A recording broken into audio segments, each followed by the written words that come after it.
Hi everyone, welcome back to MBL-BIKERS channel. I'm Mickey. And I'm Lenny.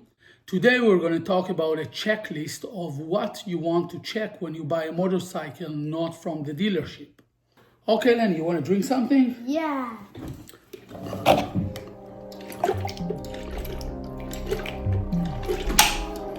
That's lemonade coming out of the pump. Cheers! First thing, let's look for rust.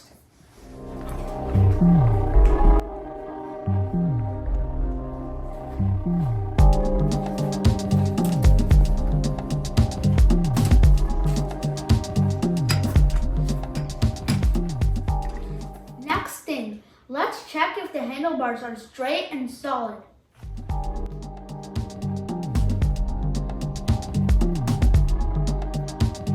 To get your bike checked in a shop will cost you around a couple $100. So for a lot less, you can buy a couple of devices that might help you to check the bike by yourself, and you will also have them for the future.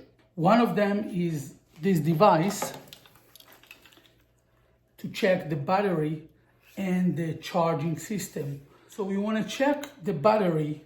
You want to make sure that when the bike is off, it gives us around 12.5. Depends, of course, on the bike, and it doesn't have to be exact number, but it should be around 12 and a half. While when we are turning on the bike, we should see the number jumping up to 14, 14.2, 14.5, and this can show us that the charging system is working properly. Okay, so the way to do it is to connect the red cable to the plus and the black to the minus, and it will start, and it's showing you 12.6. That's the number, which is perfectly fine. Now I'll turn on the bike. It should jump to 14 point something. Make sure it's on neutral.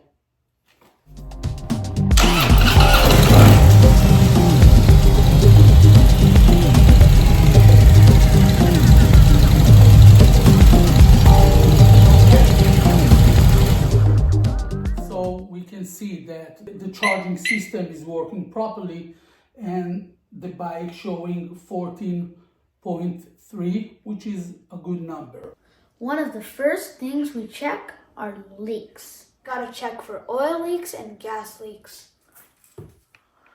You want to check for oil leaks in your shocks. We need to check for oil leaks between the cylinder and the head. This is the transmission oil. We want to check for a leak there. Check the oil lines for leaks.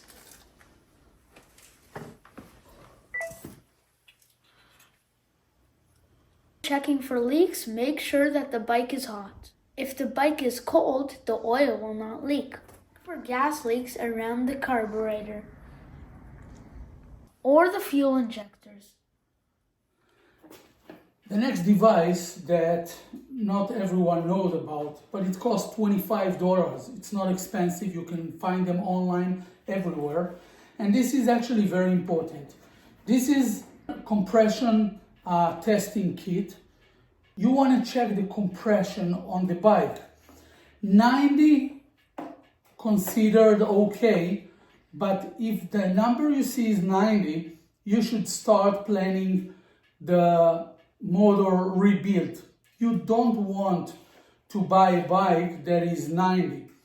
Also, you don't want to buy a bike that the first cylinder and the second cylinder, they will always show different number. You just want to make sure that the difference between them is not more than 10%, because then there is an issue. So the first thing you want to do is to take out the plug.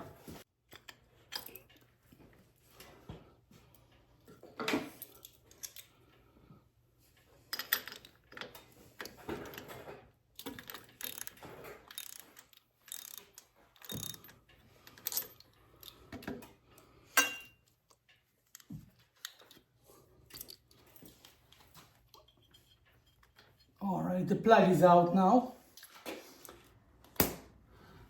That's how it is.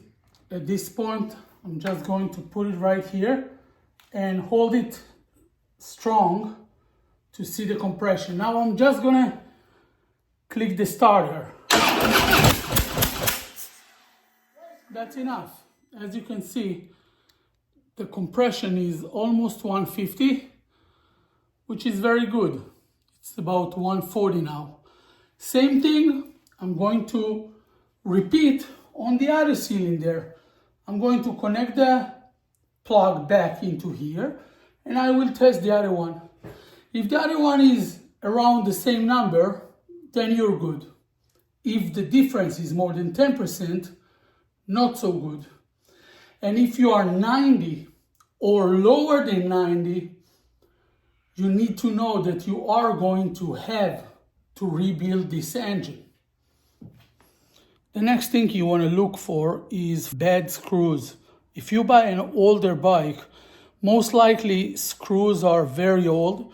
Sometimes they are bad and damaged. So you need to keep in mind that if something goes wrong, or not even goes wrong, you just want to upgrade something in your bike, you are going to have to open those screws. Now this can be a big headache if those screws are being closed for many years, right? Mostly people use Loctite and stuff like this, which might get you a very hard time to take them out.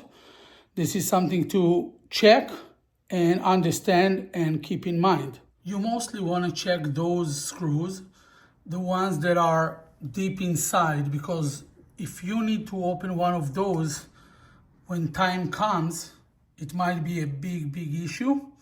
And it doesn't matter if you're going to be the one who need to open it, or if someone in the dealership or at the shop will need to open it, because then you're going to pay a lot of extra time just to try to open those screws.